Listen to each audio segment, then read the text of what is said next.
This week on What to Watch, Pixar's new movie Luca will make you think twice the next time you order calamari.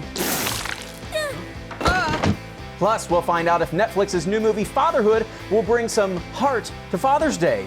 How do I make the crying stop? And we'll head back to the Mediterranean for some sweet Spanish drama in Elite. Que lo pudrieron todo. Hey, don't forget to sunscreen those ears. It's time for What to Watch. At last, M&M's Mix, all together in one bag. Hello, everyone, and welcome to Entertainment Weekly's What to Watch, the show where EW staff help you solve your viewing dilemmas. I'm your host, Gerrad Hall, and also in shock that the Spice Girls are turning 25, you guys. Our digital news writers, Marcus Jones and Nick Romano, and critic Darren Franich. Thanks for being here, everyone. How are you? Good. Let's get to it, shall we?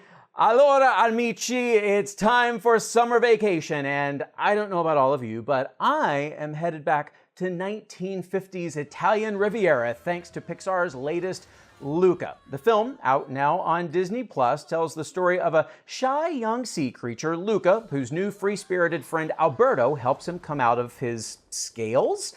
And together they explore the Italian coast and have plenty of beautifully animated adventures. The twist, once on land, Alberto and Luca lose their aquatic forms and turn into humans. The absolute worst, you guys. So Nick, what do you think? Will Luca make a big old splash? Oh, Luca. What can I say about Luca? It's just so gorgeous. It's sun-kissed vistas.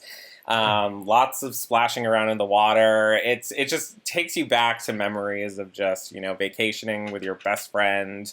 But I think it absolutely is going to make a visual splash, at least. I think this is one of the most gorgeous Pixar films. I want to talk about the director really quickly, Enrico Casarosa. This is a really personal story for him. How does this movie differ, if at all, from Disney Pixar films we've seen recently? Because it does feel like it has almost a very romantic, nostalgic animation style to it. Pixar's visual style, I feel like you could point it out of a lineup, but he's definitely playing with something new in terms of the visuals.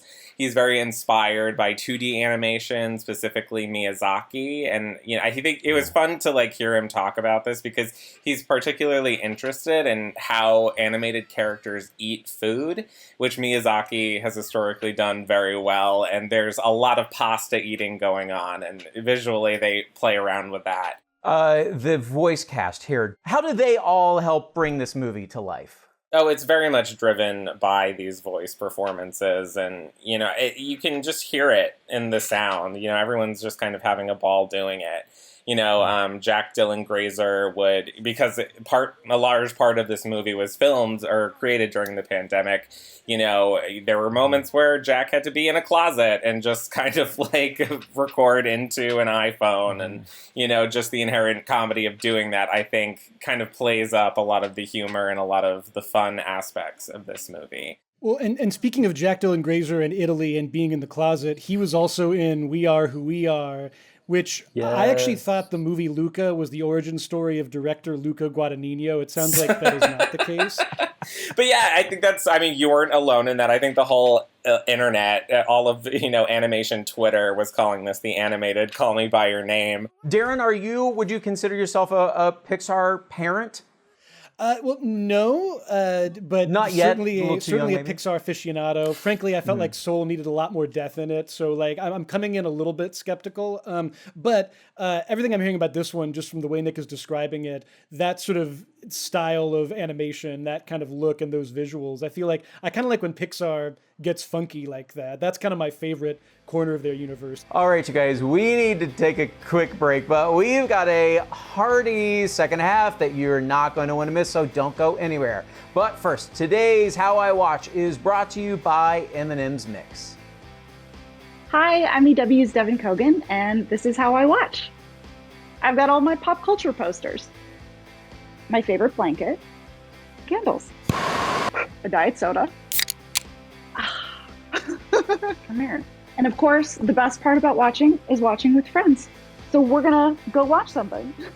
Bye.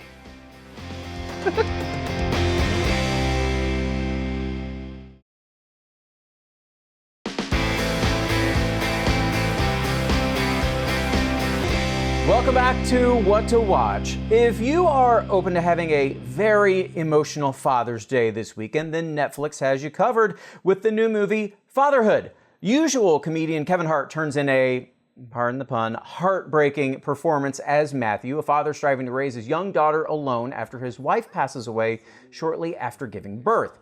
Now, this project is an adaptation of the memoir Two Kisses for Maddie, and it's been in the works for about a decade. So, Marcus, this certainly seems like Kevin Hart's most nuanced character to date. I think that's fair. So, with this expanded range of his, do you think we can expect to see him do other roles like this, similar roles in the future, take more of a dramatic turn?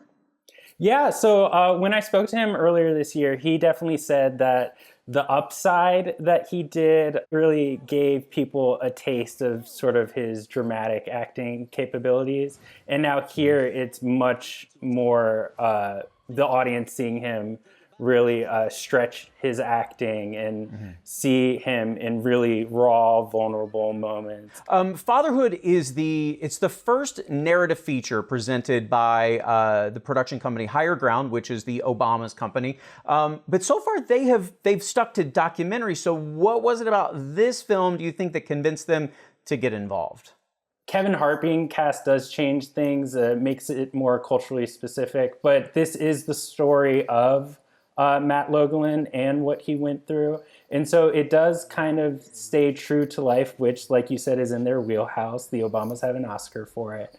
And I think talking to Kevin, President Obama was especially attracted to the fact that we got to see like a black father-daughter relationship, because we don't necessarily always think about it, but that type of familial relationship isn't something we see a lot in film and TV, and the way that it's told in this film is done so beautifully. Hey, Darren, like Barack Obama, you are also a noted father. So is this a movie like you're looking forward to seeing, or are these ones that you typically kind of shy away from? What are your thoughts here? Gerrad, thank you for pointing out that, yes, I have one thing in common with President Barack Obama. Yes. Listen, I'm kind of down for Kevin Hart making the kind of comedian to slightly more serious shift. For lack of a smarter way of saying this, I feel like he has a really good unhappy face, which previously is sort of most used in relation to something that The Rock is doing on screen. And I kind of feel like I'd be stoked to see what that kind of is in something that sounds like it's not far from his wheelhouse. Like he's not doing a complete melodrama here. All right, moving on. That movie is not the only thing Netflix has in store for us this weekend. Y gracias a Dios. The platform is spinning that E backwards for a fourth time this week and airing its newest season of the hit Spanish teen thriller Elite. The four-season picks back up at Las Encinas and is sure to deliver all the juicy edge-of-your-seat drama that the secondary school has promised us since 2018. So I'm going to open this up to all of you. What do you think it is about a show like this? It's very much a guilty pleasure, I think some would call it, that has folks coming back for more. I would not call it a guilty pleasure. I feel so good watching Elite. It has everything I want. All the club scenes and going to beaches and yachts and stuff like that.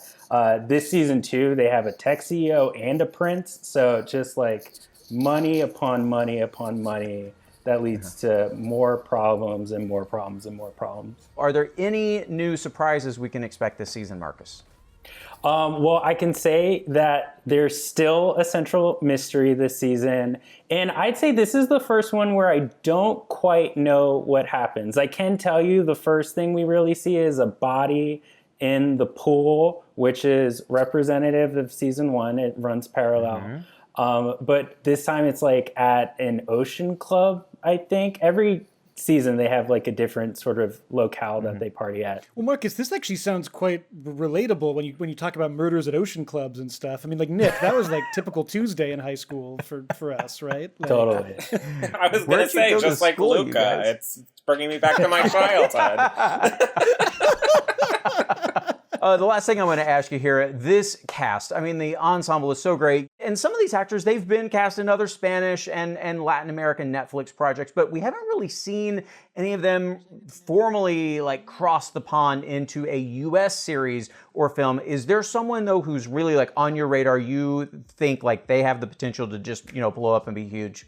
There's a new guy, Patrick, who is played by Manu Rios, and I'd say that he was already famous going in. There's a lot of Instagram followers that he has internationally, and he certainly delivers as this new character who really messes with the beloved Omander relationship.